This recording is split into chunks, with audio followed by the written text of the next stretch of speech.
हर खबर पर होगी आपकी पकड़। डाउनलोड कीजिए एबीपी लाइव ऐप।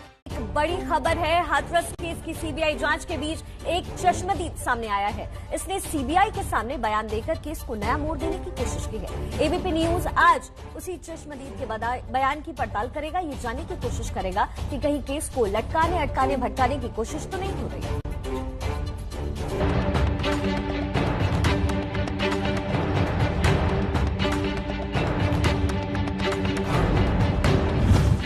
क्या हाथरस के सच को दबाने की कोशिश हो रही है? लफ्ज़ को तो मैं खुद बुलाने गया था और कोई नहीं था।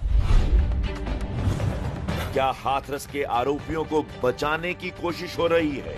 अब वो अपने बचाए के लिए तो मतलब सब कुछ बोलेंगे ही। 14 तारीख से जब से ये केस हुआ है तब से वो लड़का यहाँ से गायब कर दिया गया। अब उसे बुलाया गया है, जब सीबीआई जांच चल रही है तो उसमें वो उल्टा पुल्टा बोल रहा है। सिखा पढ़ा के लाए ताकि हम लोगों को ऊपर सब उनके भाई को उल्टा सीधा ऐसे करने की वजह से अब ये तो सब समझ में ही आ रहा है कि सच कहाँ है, झूठ क्या चीज चल रहा है। क्या हाथरस कांड को ऑनर किलिंग साबित करने की कोशिश हो रही है? मैं अपने खेत में चारा काट रहा था पौने के लिए अपने के लिए। जब वहाँ पर मैं पहुँचा तो उसकी माँ उसका भाई खड़े थे पास में, लड़की है वो लेटी हुई थी। ये सवाल इसलिए क्योंकि हाथरस में बेटी के साथ हुई दरिंदगी के 1 महीने बाद उस खेत का मालिक सामने आया है जहां वारदात हुई थी। नाम है विक्रांत उर्फ छोटू। चीखे चिल्लाने की आवाज़ सुनी थी।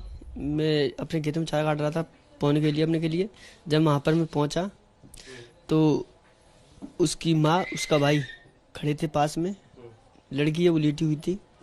मैं उन्हें देख के तुरंत लौटा। लवकुश मुझे कोई नहीं दिखाई दिया तो लवकुश की माँ को बुलाने चला गया। सुना आपने? विक्रांत के मुताबिक मौकाए वारदात पर पीड़िता की माँ और भाई के अलावा कोई नहीं था। ना संदीप, ना लवकुश, ना रामू और ना रवि। क्या ये रामू और जो रवि, क्या ये बाकी लोग भी थे या फिर जो आरोपी गिरफ्तार हुए, क्या इन सबको भी आपने खेतों पर देखा था? नहीं, लवकुश को तो मैं खुद बुलाने गया था और कोई नहीं था। लवकुश भी नहीं था वहाँ पे? नहीं, कोई नहीं था। अब 9 अक्टूबर को एबीपी न्यूज पर प्रसारित ऑपरेशन हाथरस का ये अंश देखिए। ये उसी गांव के प्रधान राम कुमार हैं जिस गांव में बेटी के साथ दरिंदगी हुई थी। एबीपी न्यूज के अंडरकवर रिपोर्टर के खुफिया कैमरे में दर्ज इनकी गवाही सुनिए। लवकुश कहाँ था? लवकुश मैं वही तो बता रहा हूँ तुम्हें घटना की बात। उसने पानी पिलाया पूरी बुलगी के सामने। किसके? ऐसे इस लड़की ने, इसकी माँ ने हल्ला किया, कह रहे मारेगा था। जब वो दिख गए खेत में तो निकल गया, जब हल्ला किया उसकी माँ ने, कह रहे थे मेरी लड़की है वो संदीप खेच लगा और गला दबाया तो फिर वो पानी ले गया लवकुश पूरा सब माले में पानी पिलाया है, उसका भी नाम आ गया। इस वीडियो में गांव के प्रधान राम कुमार साफ साफ बता रहे हैं कि घटना स्थल पर 2 आरोपी मौजूद थे, संदीप और लवकुश। जबकि घटना के 1 महीने बाद सामने आया विक्रांत मौके पर किसी भी आरोपी के ना होने का दावा कर रहा है। जाहिर है इन दोनों में से कोई एक तो झूठ बोल रहा है। अब वो अपने बचाए के लिए तो मतलब सब कुछ बोलेंगे ही। 14 तारीख से जब से ये केस हुआ है तब से वो लड़का यहाँ से गायब कर दिया गया। सिखा पढ़ा के लाए ताकि हम लोगों को ऊपर सब उनके भाई को उल्टा सीधा ऐसे करने की वजह से अब ये तो सब समझ में ही आ रहा है कि सच कहाँ है, झूठ क्या चीज चल रहा है। सोच समझ के प्लानिंग कर रहे हैं। अभी इतने दिनों बाद आए हैं तो वापस सोचा होगा कि अभी कुछ ऐसा करो कि जो कि सब उल्टा पुल्टा हो। हाथरस में 14 सितंबर को बेटी के साथ अन्याय हुआ था।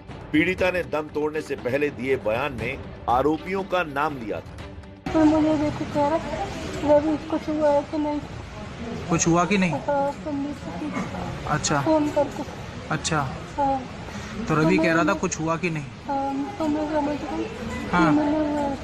अच्छा ये बेटी तो चल बसी, लेकिन अब उसके डाइंग डिक्लेरेशन को भी झुठलाने की कोशिश हो रही है। ये कोशिश पहले पुलिस की तरफ से की गई और फिर आरोपियों ने भी जेल से एसपी को चिट्ठी लिखकर दावा किया कि पीड़िता को उनकी ही मां और भाई ने मारा था, क्योंकि पीड़िता और संदीप की दोस्ती उन्हें पसंद नहीं थी। आरोपियों की इस चिट्ठी के समर्थन में बड़े ही सुनियोजित तरीके से पीड़िता का कॉल डेटा रिकॉर्ड भी लीक किया गया, जिसमें संदीप और पीड़िता के बीच कई बार बातचीत होने का दावा किया गया। हाथरस में आए दिन जिस तरीके से आरोपियों के पक्ष में पंचायतें हो रही हैं, उससे भी पूरे मामले को अलग जातीय रंग देने की कोशिश हो रही है। कोशिश ये भी है कि केस को बयानों में उलझा दिया जाए, क्योंकि सच बताने के लिए तो अब पीड़िता मौजूद नहीं है और जो सबूत थे उसे पहले ही मिटा दिया गया है।